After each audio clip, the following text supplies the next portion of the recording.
Hi guys, welcome back. Guess what? It's Beverly Cleary's popularist book, Ramona the Pest. Look Out Kindergarten by Beverly Cleary. So, I am on chapter 7. Okay. So, if you have this book, go ahead and follow along. If you don't, that's also totally fine. Okay, let's go. And read to you by Olivia Burton. 7. The day things went wrong. Ramona's day was off to a promising start for 2 reasons, both of which proved she was growing up. First of all, she had a loose tooth, a very, very loose tooth, a tooth that wiggled back and forth with only a little help from her tongue. It was probably the loosest tooth in the morning kindergarten, which meant that the tooth fairy would finally pay a visit to Ramona before long. So if you don't remember, Ramona's in kindergarten, morning kindergarten.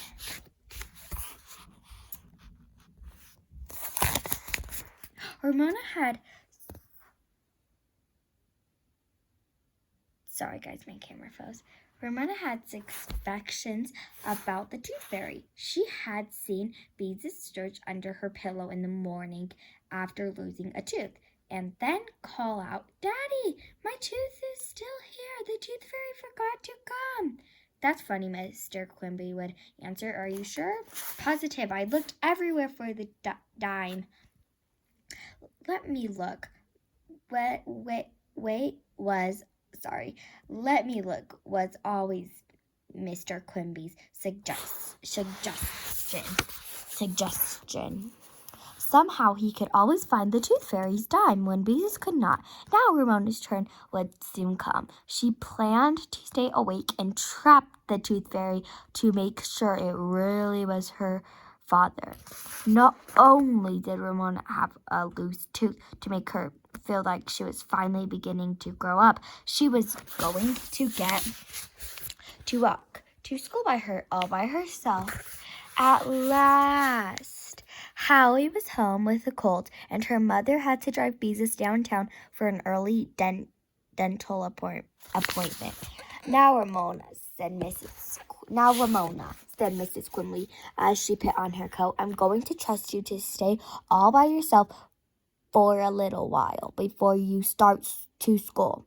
Do you think you can be a good girl?" "Of course, Mama," said Ramona, who felt that she was always a good girl. "Now, be sure you watch the clock," said Mrs. Quimby, "and leave for school at exactly 8:15. "Yes, Mama, and look both ways before you cross the street." "Yes, Mama."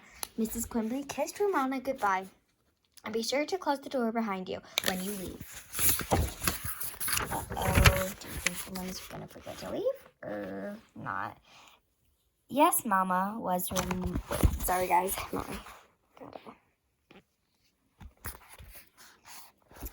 Yes, Mama was Ramona's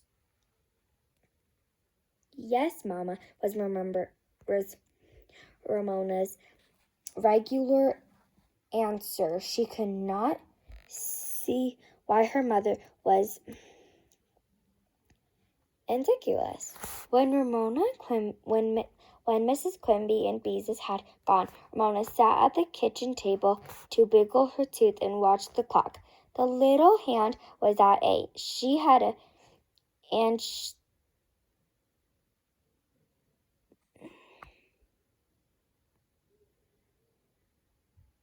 and the big hand was at 1. Ramona wiggled her tooth with her finger. Then she wiggled it with her tongue. Back and forth and back and forth. The big hand crept down to 2. Ramona took hold of her tooth with her fingers. But as much as she longed to surprise her mother with an empty space in her mouth, actually pulling the tooth was too scary. She went back to wiggling. Then the big hand moved slowly to 3. Ramona continued to sit on the chair, wiggling her tooth and being a very good girl, as she had promised. The big hand crawled along to 4. When it reached 5,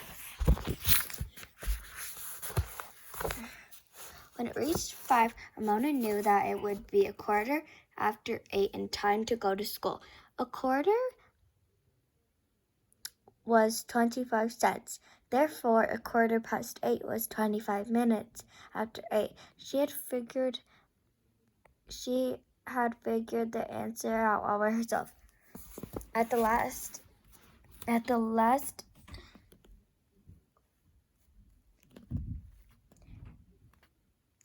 the big hand crawled to 5.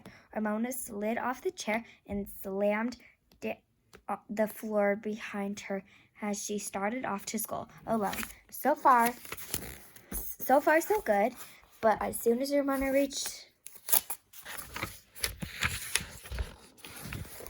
the sidewalk, she realized that something was wrong.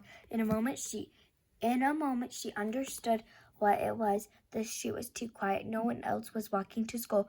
Ramona stopped in confusion. Maybe she was mixed up. Maybe today was really Saturday. Maybe her mother forgot to look at the calendar. No, it could not be Saturday because yesterday was Sunday.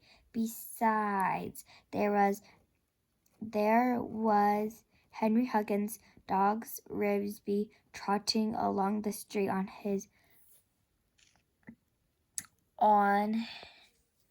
way home from escorting Henry to school. Today really was a school day because Ribsy followed Henry to school every morning. Maybe the clock was wrong. In a panic, Ramona began to run. Miss Benny would not want her to be late for school. She did manage to slow down and look both ways before she walked across the streets. But when she saw that Henry was not guarding his usual intersection, she knew that the traffic boys had gone in, and she was even later than she had thought.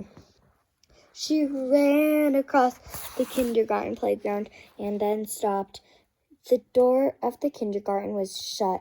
Miss Benny had started school without her. Ramona stood puffing a moment, trying to catch her breath. Of course, she could not expect Miss Benny to wait for her when she was late, but she could not help wishing that her teacher had missed her so much that she had said, "Class, let's wait for Ramona. Kindergarten isn't any fun without our Ramona." When Ramona caught her breath, she knew what she should do. She knocked and waited for the monitor to open the door. The monitor turned out to be Susan, who said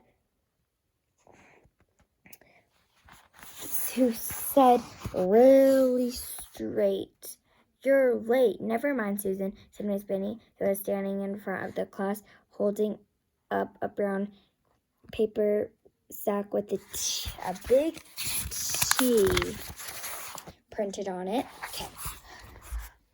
Guys, this was part 1. I'll see you next time on part 2.